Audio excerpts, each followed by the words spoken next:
어떤 사람들은 믿음을 말할 때 단순한 희망이라고 그렇게 말들을 하곤 합니다. 그러나 저는 믿음을 단순한 희망이라고 말하고 싶지 않습니다. 그것은 단순한 희망이 아니라 도전적인 희망입니다. 하나님의 말씀을 내 삶 속에서 성취하겠다라고 하는 도전적인 희망, 그것이 바로 믿음입니다.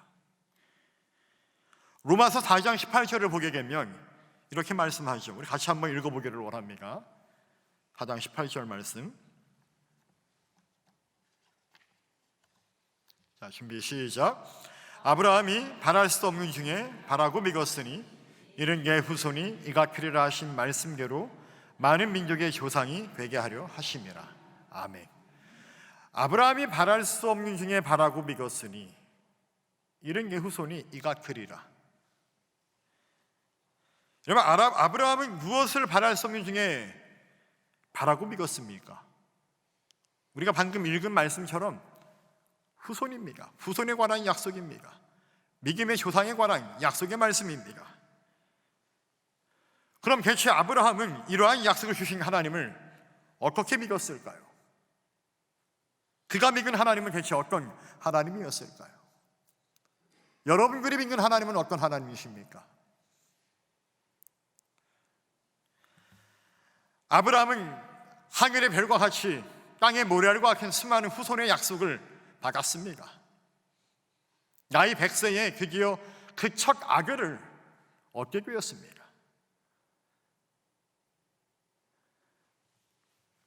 나이 100세에 얻은 아들, 그 하갈을 주셨는데 어떻게 열국의 아비가 되고 어떻게 민족의 믿음의 조상이 되고 수많은 자녀들을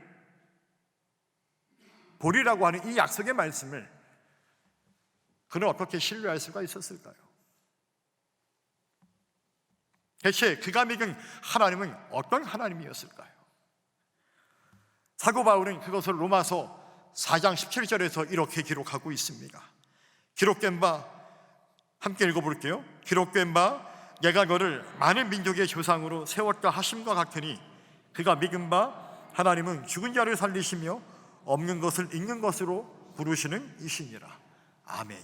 그러니까 사도 바울이 증언하는 아브라함이 믿은 하나님, 그는 하나님을 어떻게 믿었는가 라고 하였을 때 그가 믿은 바 하나님은 죽은 자를 뭐 하신다고요?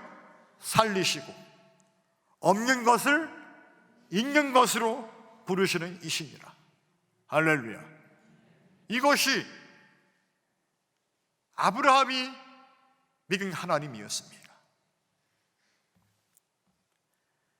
이것이 하나님에 대한 아브라함의 믿음이었다라고 사도 바울이 우리에게 증언하고 있습니다. 그래서 아브라함은 로마서 4장 21절에서 약속하신 그것을 또한 능히 이루실 줄을 확신하였으니 라고 그렇게 성경은 증언합니다. 그러니까 아브라함은 약속하신 것을 능히 이루실 것이라고 그는 확신하였고 또한 그것을, 그 약속의 말씀을 내 삶 가운데 내가 성취할 것이라고 그는 그렇게 하나님을 믿었다라고 하는 것입니다.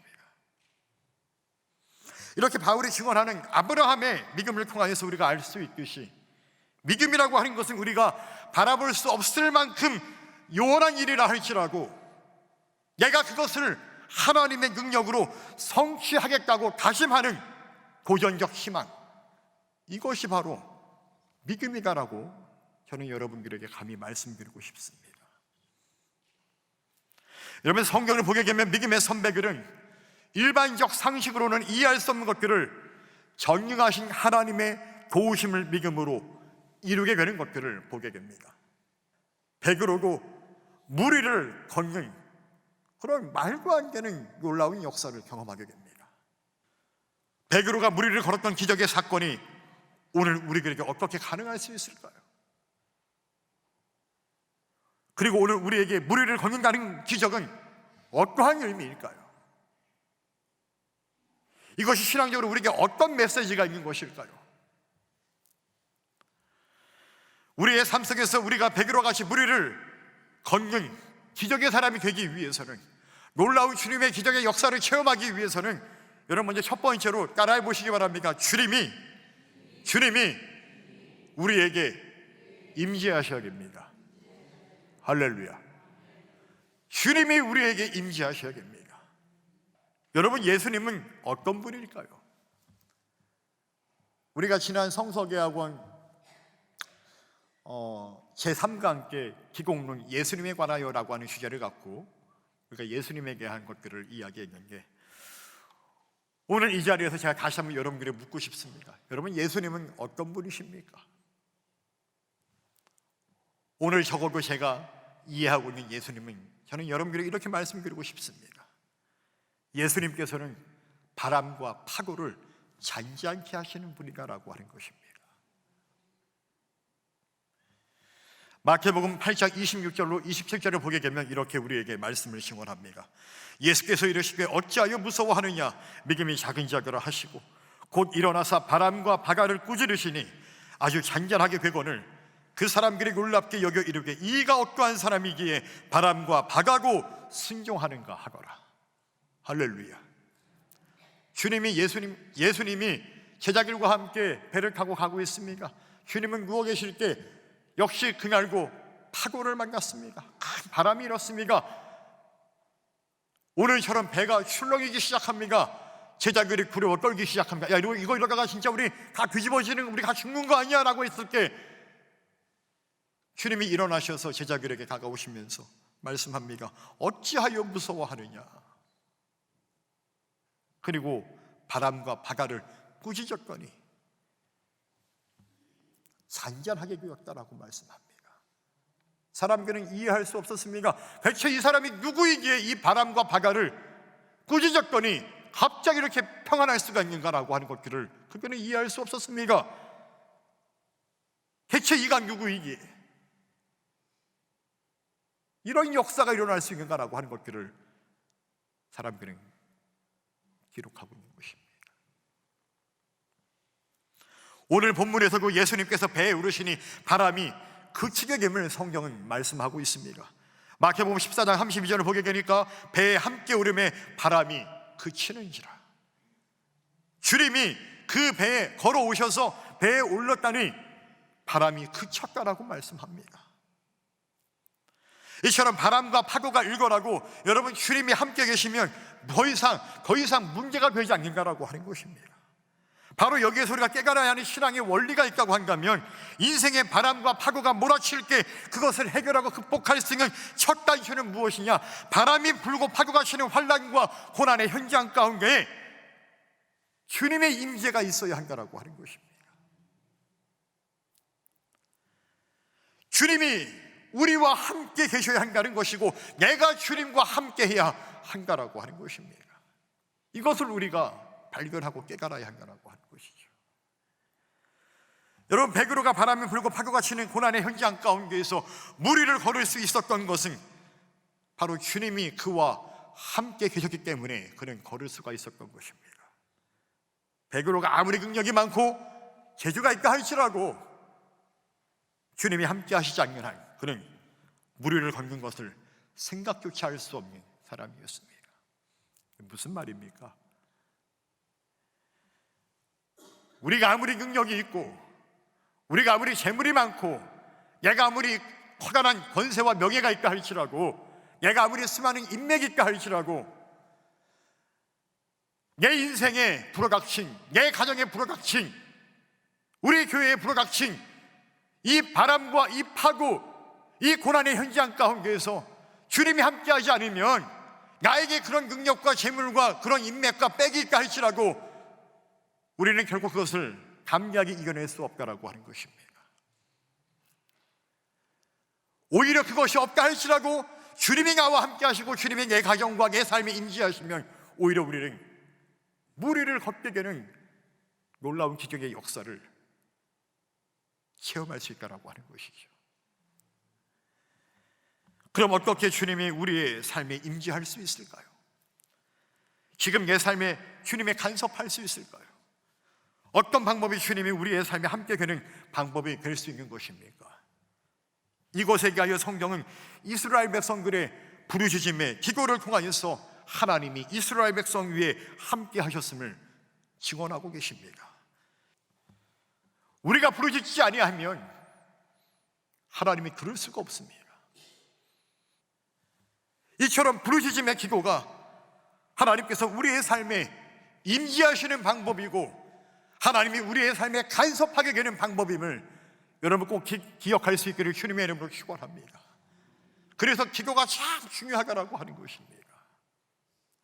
하나님의 말씀과 기도는 아무리 강조해도 지나침이 없다라고 하는 것이죠. 두 번째로 우리가 무리를 걷는 기적의 사람이 되기 위해서는 따라해 봅시다. 배 밖으로 나가는 용기가 있어야 합니다. 할렐루야. 그렇습니까? 오늘 본문에서 제자들은 바람과 물결로 말미암아 고난을 당하는 가운데 예수님이 오시는 것을 보고는 처음에는 놀랐습니다. 왜? 유령인 줄 알고. 웬 사람이 무리를 걸어오는 게 그 컴컴한 게 무리를 걸어오는 게 대체 저게 누군가? 귀신인 줄 알았습니까? 유령인 줄 알았습니까? 그런 게 알고 보니까 주님이었습니다. 주님인 것을 알게 되었을 때 비로소 그들은 안도의 한숨을 쉬게 됩니다. 그런데 그 순간에 베드로는 다른 제자들과 좀 달랐습니다. 베드로에게는 그 순간에 나도 주님처럼 무리를 걷고 싶다는 생각이, 그런 마음이 그에게 생긴 것이었습니다. 베드로는 적극적인 성격의 소유자였습니다. 베드로는 주님께 무리를 걸을 수 있게 해달라고 주님께 청합니다. 무리를 걷는 기적을 오직 그래서 베드로만이 맛보았던 것입니다. 잠깐이었지만 그는 정말로 무리를 걷는 기적의 사람이 되었습니다. 그럴 수 있었던 이유는 그에게 거룩한 욕심이 있었다라고 하는 것이죠. 자신의 유익을 위한 이기적인 욕심, 정욕을 위한 욕심이 아니라 거룩한 욕심이 있었다라고 하는 것입니다. 여러분, 믿음의 여정 가운데에서 저와 여러분들이 남다른 하나님의 은혜를 누리기를 원한다면 저는 남다른 거룩한 욕심이 있어야 한다고 말하고 싶습니다. 여러분, 주님이 말씀하시죠. 천국은 누구의 것이라고요? 침노하는 자의, 침노를 당한 자라고 말씀하셨습니다. 아브라함처럼 바랄 수 없는 중에 바랄 수 있는 거룩한 욕심이 우리들에게 있어야 한다라고 하는 것이죠. 하나님께서는 하나님을 바라보고 도전하며 담대히 그 발걸음을 깨는 그 사람을 하나님은 사용하신다라고 하는 것입니다. 간절한 마음으로 하나님 앞에 부르짖어 매달리는 그 사람을 하나님은 사용하신다라고 하는 것이죠. 그래서 사도 바울은 우리에게 이렇게 증언합니다. 빌립보서 2장 13절의 말씀을 다시 한번 같이 읽어보기를 원합니다. 준비 시작.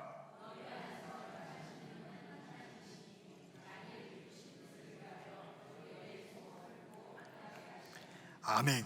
너희 안에서 행하시는 이는 누구라고요? 너희 안에서 행하시는 이는 하나님이십니다. 여러분들 안에서 행하시는 이는 전능하신 하나님이신 줄을 믿으시기를 축원합니다. 내가 행하는 것이 아니라 전능하신 하나님이 나와 함께 하셔서 나를 움직이시는 거예요. 왜? 무엇 때문에? 하나님이 자신의 기쁘신 뜻을 위하여서, 하나님의 영광을 위하여 우리에게 소원을 두고 행하게 하신다라고 하는 것입니다. 할렐루야. 여러분, 베드로는 무리를 걸으시는 주님을 보고 정말 주님이 맞으시다면 주님, 나에게 명하여서 물 위로 올라오게 하옵소서라고 그렇게 부탁을 합니다. 그리고 주님이 말씀하죠. 나에게 오라 하시는 그 말씀에 그는 순종함으로 배 밖으로 나아가게 됩니다. 나보고 만약에 배 밖으로 나가면 나가겠습니까? 그러면 겁나서 무서워서 못 나가죠. 베드로는 나갑니다. 여러분, 무리를 걸으려면 나가야 되는 거예요. 기적의 역사를 체험하기 위해서는 나가야 되는 거예요. 이게 무슨 말이겠습니까, 여러분들? 하나님의 거룩한 역사를 체험하기 위한 사람은 베드로처럼 주님을 바라보며 배 밖으로, 다시 말해서 나에게 익숙한 것들로부터 나가야 되는 거예요. 나의 삶의 터전에서 나아가야 되는 거예요. 아브라함이 본토 친척 아비 집을 떠나 내가 내게 지시할 땅으로 가라 명했을 때 상방을 알지 못하였지만 믿음으로 그 고향을 나섰던 것처럼 나아가야 한다고 하는 얘기예요. 나아가고자 하는 도전의식, 도전적 희망, 그 믿음이 우리에게 필요하다고 하는 것입니다. 자신을 지켜주고 있는 이 배 안에서 안주하는 것이 아니라 예수를 바라보며 예수를 향하여 믿음을 가지고 배 밖으로 나아갈 때 물 위를 걷는 기적처럼 하나님의 역사를 우리가 비로소 경험할 수 있다라고 하는 것입니다. 다시 말해 나의 삶을 주님께 던지는 것입니까? 주님께 맡긴다라고 하는 것이죠. 이것이 바로 배 밖으로 나아간다라고 하는 것입니다. 제가 아는 선배 목사님이 저에게 하루는 그러더라고요. 이 목사는 뭐 이렇게 일을 만들어? 그러니까 한참 선배님이니까 사적인 자리에서 저한테 그러는 거예요. 그냥 딱 그분이 하신 말 그대로 제가 얘기할게요, 여러분들에게. 뭐 오해를 하지 마세요. 개인적인 관계니까. 저한테 이렇게 얘기했어요. 야, 너는 뭐 이렇게 많이 그냥 힘들게 일을 만들어서 하냐? 저한테 이렇게 말씀하시더라고요. 그냥 가만히 있지, 그냥 학원대로 하지, 뭐 이렇게 힘들게 사서 고생을 하냐? 저한테 이 얘기하는 거예요, 쉽게 말하면. 여러분, 제가 어떻게 하는 게 맞는 거예요, 대체? 학원대로 하면 될까요? 어떻게 해야 될까요, 여러분들? 여러분, 학원대로 하면 결국 편하고 참 좋습니다. 근데 저는 그렇게 하면 안 될 것 같은 거예요. 여러분, 제가 과거에 어제 제가 속회계 신방을 하고 나서, 여러분 미리 양해의 말씀을 좀 드리지만 조금 오늘 설교 길어질 것 같습니다. 자, 미리 양해 말씀 드리지만 아무튼 제가 어제 속회계 신방 하고 나서 이제 식사를 하러 갔습니다. 어디로 갔냐면 정말 맛있는 집을 갔습니다. 제가 좋아하는 집입니다. 속초에 강릉에서 아마 유명한 집이 아닐까 싶은데 바로 나무야 돈가스를 갔습니다. 제가 나무야 돈가스에서 돈가스를 먹으면서 이야기를 나누는 게 제가 이거 뭐 이렇게 하다 보니까 얘가 나온 거예요. 무슨 말을 했냐면 제가 과거에 평창에서 목회할 때 있었던 어떤 일화를 제가 말씀을 드렸어요. 여러분, 제가 평창에서 그 밑한면에서 목회할 때 하루는 제가 집사람과 함께, 그때가 아마 2010년도 가을쯤인 것 같을 거예요. 어떤 일을 했냐면 집사람과 함께 여보, 우리 여기서 우리가 이 밑한면에 있는 사람들을 위해서 우리 자녀교육 세미나 한번 합시다. 그래서 자녀교육 세미나를 한다고 하고 전단지를 만들어서 밑한면에 쫙 다 뿌렸습니다. 밑한면에 그때 인구가 1,800명이었는데 밑한면에 아무튼 슈퍼 무슨 뭐 관공서 제가 아는 분들이 다 있으니까 가가지고 이거 비치해놓고 오시는 분들 갖고 갈 수 있도록 좀 배려해 가려고 그렇게 하시래, 무슨 놓고 가시래. 그래서 그렇게 쫙 진짜 엄청난 전단지를 만들어서 쫙 다 뿌렸어요. 밑한면에 정말 기대하는 마음을 갖고 쫙 뿌렸습니다. 그리고 당일날이 됐습니다. 우리 교회 여러분들 몇 명이 왔을까 그날? 자녀교육 세미나에 정말 밑한면 인구 중에 어떤 사람들이 대체 몇 명이 왔을까요, 여러분들? 그 자리에 제가 맞추는 사람에게 제가 선물 하나 드릴게요. 제가 좋아하는 걸로다가 오늘은 못 드리고. 몇 명이 왔을까요, 여러분들? 모르겠어요? 뭐 100명? 50명? 20명? 여러분, 한 명도 안 왔어. 한 명도. 진짜 한 명도 안 왔어. 한 명도. 와, 그렇게 열심히 뛰었는데 한 명도 안 왔어. 한 명도. 와, 여러분, 그때 제가 절망했을까요? 낙심했을까요? 그래, 안 되는 거구나. 낙심 안 했습니다. 그래도 누가 있었어요? 우리 교회 성도님들이 있었어요. 6학년, 7학년, 8학년 계시는 우리 성도님들 한 10분 정도 앉아 계시는데 제가 그분들 모시고 자녀교육 세미나 했습니다. 우리 집사님들, 권사님들 집에 가면 손주 손자들 다 있죠? 있게는 거야. 걔네들을 어떻게 해야 되는지, 어떻게 관계를 맺어야 되는지. 여러분, 그 당시에 저와 우리 사모가, 저희 와이프가 아기가 있었을까 없었을까요? 없었어요. 그해 저희가 결혼했으니까.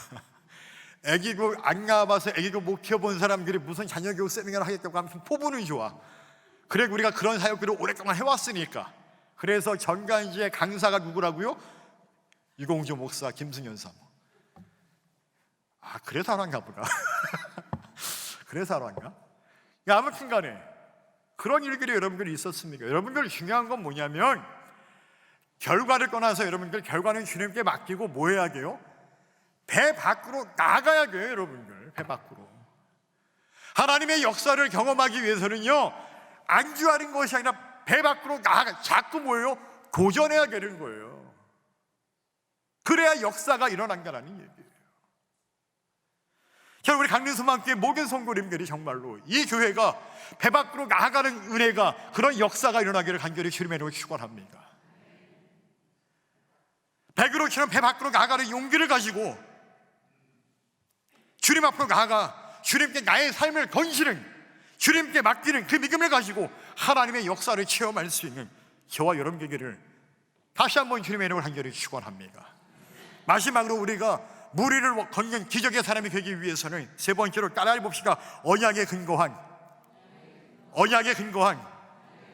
순종의 용기가 있어야 합니다. 할렐루야. 오늘 본문에서 우리가 관심을 가져야 할 내용은 물로 나아가기 전에 주님께 드린 베드로의 요청이고 부탁이었습니다. 그는 무리를 걷고 싶다고 무작정 뛰어들지 않았습니다. 그는 주님께 부탁을 하였습니다. 요청을 하였습니다. 마태복음 14장 28절에 이렇게 기록하죠. 베드로가 대답하여 이르되 주여, 만일 주님이시거든 나를 명하사 물 위로 오라소서 하니.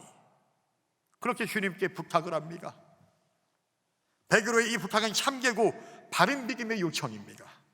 그것은 믿음의 부탁이었습니다.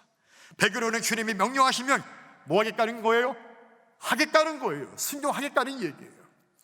그래서 주님이 오라 그렇게 명하시니까 정말로 그가 배 밖으로 나아갑니다. 믿음으로 순종한 것이었습니다. 잠깐이었지만 그는 정말로 믿음으로 순종하였습니다. 여러분, 주님이 우리에게 명하실 때 우리는 순종함으로 도전해야 될 줄 믿습니다. 바로 사역은 그렇게 하는 것입니다. 여호수아는 요단강을 밟으라고 할 때 주님의 말씀에 순종하여 담대하게 그 요단강을 밟았습니다. 그리고 건널 수가 있었습니다. 그의 명령을 따라간 제사장들도 자신의 의지가 아닌 지도자의 명령에 순종할 때 기적이 일어났던 것을 우리는 성경을 통하여서 알 수 있습니다. 하나님께 쓰임을 받는 사람들의 공통점은 무엇일까요? 바로 언약의 말씀에 근거한 순종의 사람들이었다라고 하는 것입니다. 구약성경 창세기 하나님께서는 아브라함에게 아들을 바치라고 명하였을 때 그는 곧 순종하였음을 성경은 우리에게 증언하고 있습니다.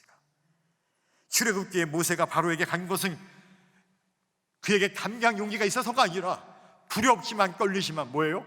하나님의 말씀이 있었기 때문에 그는 두렵지만 떨리지만 바로에게 순종함으로 나아갈 수가 있었다라고 하는 것입니다. 여러분, 이렇게 하나님은 순종하는 자들을 들어서 사용하신다는 이 사실을 꼭 기억하시기를 주님의 이름으로 축원합니다. 오늘 본문에 베드로가 무리를 걸으라는 명령을 주실 때에 그는 믿음으로 순종하며 걸었습니다. 결국 베드로는 무리를 걸은 유일한 사람이 되었습니다. 잠깐이었지만 그는 무리를 걷는 유일한 믿음의 사람이 되었습니다. 사랑하는 성도 여러분, 우리의 삶의 바람과 파도를 만나 고난당하는 삶이라 할지라도 나에게 명령하시는, 나에게 말씀하시는 주님의 말씀에 순종함으로 물 위를 걷는 기적의 사람, 고난 속에서도 하나님의 역사를 체험할 수 있는 적극적인 믿음의 신앙인들이 다 되시기를 주님의 이름으로 간절히 축원합니다. 그런 고백과 그런 간증이 넘쳐날 수 있는 우리 강릉소망교회와 저와 여러분 될 수 있기를 주님의 이름으로 간절히 축원합니다.